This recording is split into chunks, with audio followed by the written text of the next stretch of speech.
ఆహుతులు ఇవ్వండి చాలు. అగ్నికి ఆహుతులు ఇవ్వండి. ఆ ఆహుతి కూడా మీ లోపలుండే బాధ అయితే ఉందో అది చెప్పుకొని ఇవ్వాలని మర్చిపోవద్దు సుమా.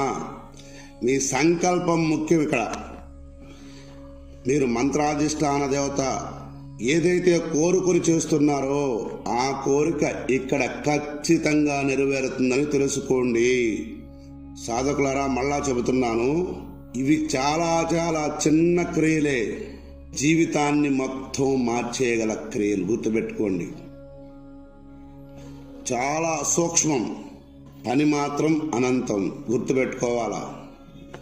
ఇవన్నీ కూడా ఈ సాధక ప్రపంచానికి మన పూర్వులైన మహర్షులు, పూర్వులైన ఋషులు, పూర్వులైన మంత్ర సాధకులు పరంపరాగతంగా దాచిపెట్టి ఇప్పటి